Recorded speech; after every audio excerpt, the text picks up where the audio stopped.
satu orang tadi sudah diplotkan di satu formasi. Tadi arahan dari Bu Nera dan kesepakatan kita bersama ya agar formasi yang sudah kita terima 3.230 tadi itu maksimal ya atau optimal terisi. Silakan memilih formasi atau jabatan yang sudah kita plotkan.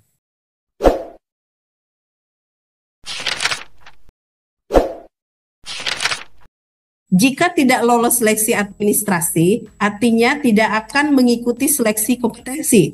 Ya, walaupun masuk ke dalam database BKN tidak akan lulus kalau tidak mengikuti seleksi kompetensi. Ya, jadi mohon berhati-hati dengan dokumen. Dan untuk security dan driver, tadi saya sudah menyampaikan, teman-teman semua, saya sudah menyampaikan untuk tenaga non-ASN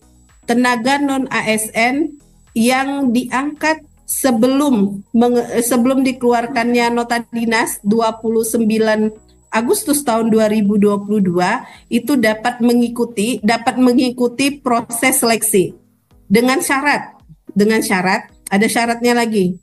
Dia bekerja di instansi pemerintah, artinya bekerjanya di KKP, bukan outsourcing. Kalau outsourcing kan dia pegawai swasta yang kebetulan penempatannya ditempatkan di KKP. Ya, dia bekerja langsung seperti teman-teman PJLP. Ini yang bekerja langsung di instansi pemerintah atau bekerja langsung di KKP. Driver misalkan, drivernya adalah driver yang bekerja langsung, kontraknya langsung antara driver dengan PPK. Bukan driver atau security yang kontraknya dengan perusahaan, tetapi penempatannya di KKP. Bukan seperti itu. Ya, tapi kontraknya adalah kontrak langsung dengan PPK. Ya, udah cukup jelas ya. Saya pikir udah cukup jelas. Iya, teman-teman semua, sejak dari awal memang Kementerian PAN dan RB menyampaikan kepada kami untuk pengadaan P3K ini akan sifatnya tertutup. Waktu itu disampaikan yang bisa mendaftar hanya adalah THK2 dan tenaga non-ASN yang masuk ke dalam database BKN. Walaupun pada akhirnya setelah keluarnya kebijakan Kepmenpan RB 347 ternyata ada tenaga non-ASN yang sudah bekerja 2 tahun secara terus-menerus juga bisa mendaftar. Nah, di awal seperti yang saya sampaikan tadi, kami sudah melakukan identifikasi. Ya, kita coba membantu teman-teman semua. Kami melakukan identifikasi teman-teman semua. Salah satu yang kami identifikasi itu adalah kualifikasi pendidikan. Ya, kualifikasi pendidikan yang kami identifikasi. Nah, ada beberapa kebijakan yang akhirnya teman-teman kami arahkan nanti ke arah akan mengambil kejabatan apa yang sudah kami identifikasi. Mungkin nanti akan disosialisasikan oleh teman-teman lingkup eselon 1 masing-masing. Ya, atau di unit kerjanya masing-masing. Kenapa kami mengarahkan seperti itu? Agar tidak terjadi tumpang tindih ataupun tidak terjadi adanya kekosongan formasi.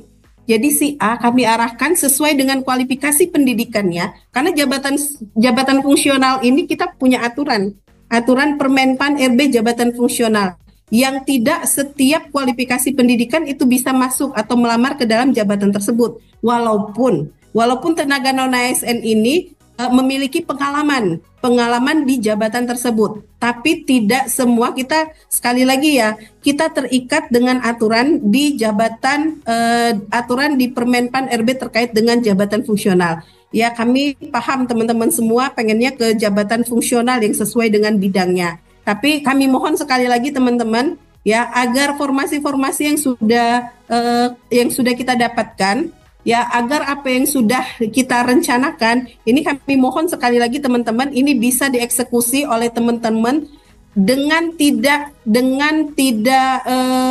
mengambil jabatan lain. Karena kalau teman-teman mengambil jabatan lain, sebenarnya di jabatan tersebut ketika ada THK2 ataupun ketika ada tenaga non-ASN yang masuk ke dalam database, sebenarnya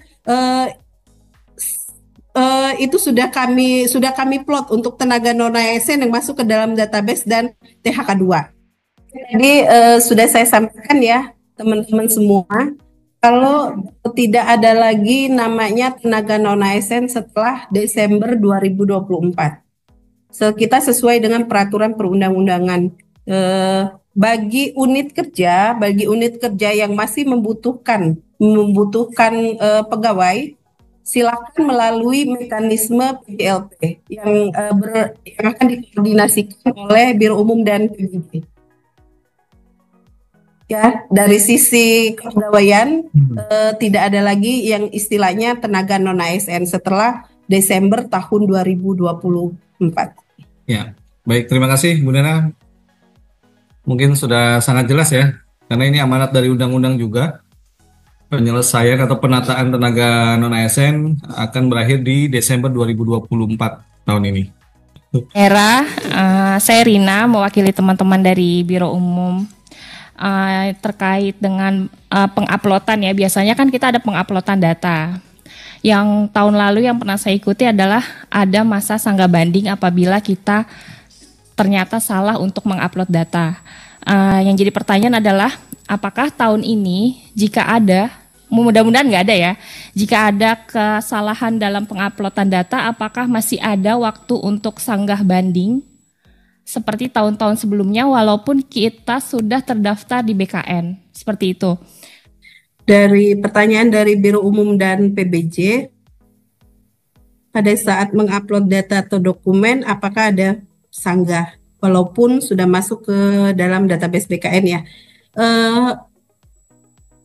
Kalau kita merujuk ini, kita belum dapat jadwal dari BKN ya, tapi kalau kita merujuk kepada peraturan perundang-undangan, masa sanggah itu akan ada setelah seleksi administrasi ya, tetap ada setelah seleksi administrasi itu selama 3 hari masa sanggahnya.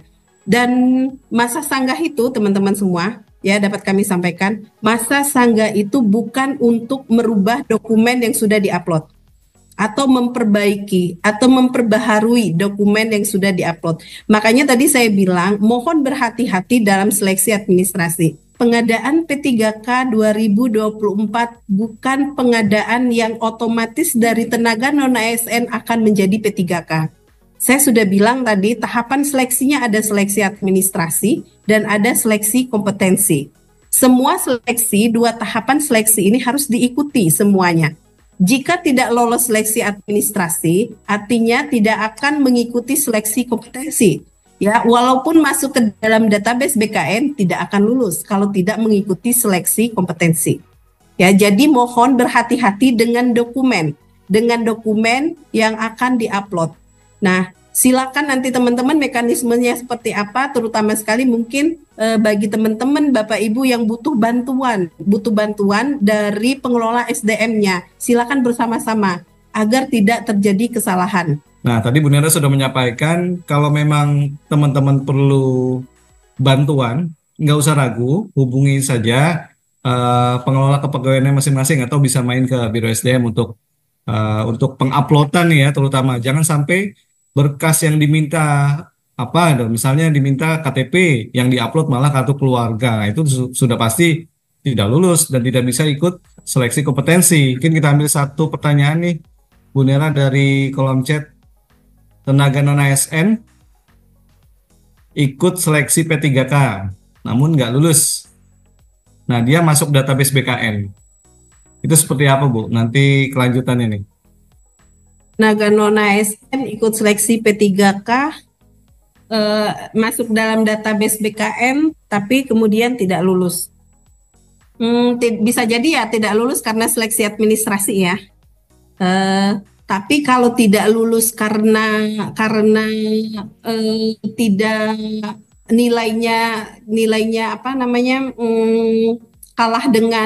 kalah dengan tenaga non ASN yang tidak masuk ke dalam database BKN, kayaknya enggak ya. Mungkin ketidaklulusannya karena seleksi administrasi.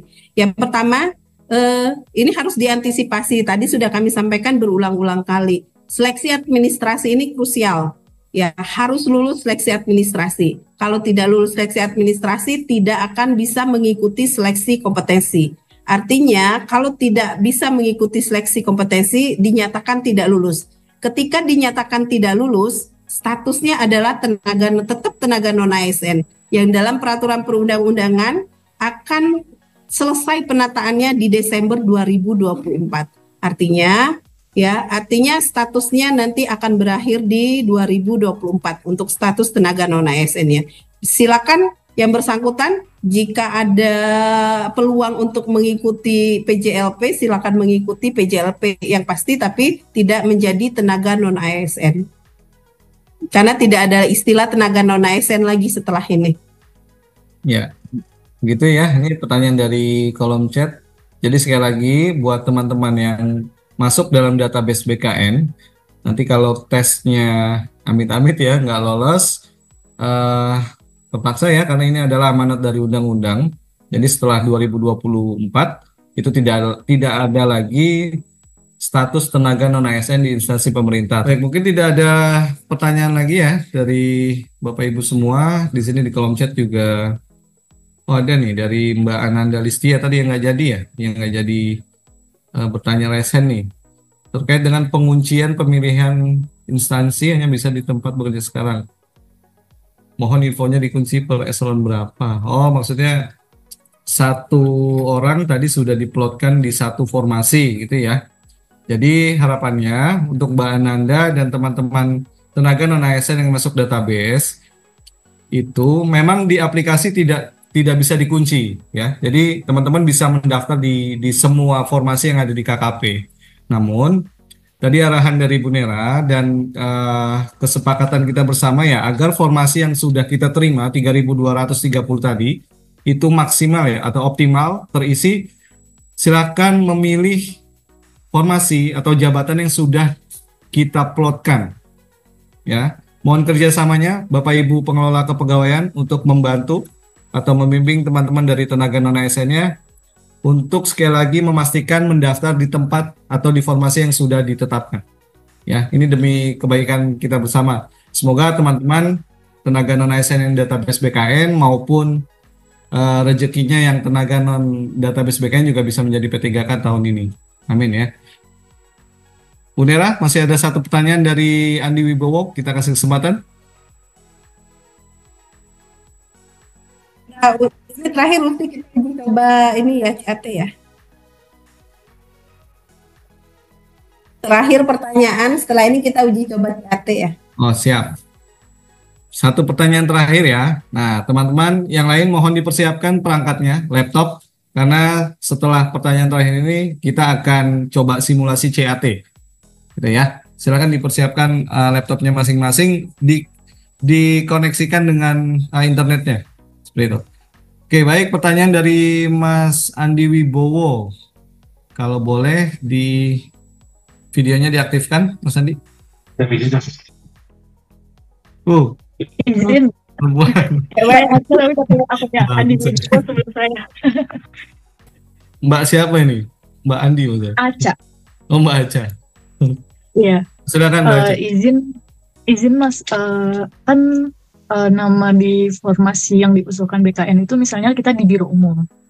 Namun ijazah kita itu D4 Perikanan yang sebenarnya tidak bersinambungan dengan formasi tersebut. Nah, itu apakah lulus administrasi, Mas, kalau kasusnya seperti itu? Baik, satu aja pertanyaannya. Ya, satu itu saja. Siap. Nah, Bu Nera ini ada pertanyaan nih, mungkin ini juga mewakili teman-teman yang lain nih, yang malu-malu bertanya terkait dengan kualifikasi pendidikan. Nah, ini Mbak Aca tadi background-nya D4 Perikanan. Nah, ini apakah nanti lulus administrasi nih, kalau mendaftar di Biro Umum, seperti itu, Bu Nera? Jadi teman-teman, sekali lagi kami sampaikan ya, teman-teman semua itu datanya sudah kami identifikasi, termasuk terutama sekali kami identifikasi adalah kualifikasi pendidikan agar kami bisa menyesuaikan jabatan apa yang nanti teman-teman lamar. Kalau terkait dengan kasus Mbak Aca di Biro Umum ya punya D4 Perikanan, tapi sebenarnya jabatan-jabatan fungsionalnya itu tidak relevan gitu dengan yang ada di Biro Umum misalkan seperti itu. Nah, kalaupun tidak bisa kami plot ke dalam jabatan fungsional, akan kami plot ke dalam jabatan pelaksana. Ya, di tahun 2024 ini berdasarkan peraturan Kementerian PAN dan RB untuk P3K, untuk pengadaan P3K itu dapat mengisi jabatan pelaksana yang sebelumnya, tahun-tahun sebelumnya itu hanya dapat mengisi jabatan fungsional. Nah, kalau yang tidak sesuai, malah bahkan di tahun ini kan kita membuka formasi untuk SD, untuk SMP, agar teman-teman yang masuk ke dalam database BKN dengan kualifikasi pendidikan pada saat masuk ke dalam database BKN SD atau SMP itu juga bisa melamar. Nah, ini kita buka juga. Dan nanti silakan dilihat ya, silakan berkoordinasi dengan masing-masing pengelola SDM-nya, diplot ke jabatan apa. Dan pengelola SDM juga kalau ada di sini ya, kami mohon untuk segera menyampaikan apa yang sudah kita rencanakan kepada teman-teman tenaga kontraknya atau tenaga non-ASN-nya, ya, biar nanti tidak terjadi kekeliruan dalam memilih formasi. Ya, silakan nanti dilihat ya Mbak ya, jabatan apa yang sudah dipilihkan ketika kualifikasi pendidikannya itu sebenarnya tidak ada bersinggungan dengan unit kerjanya.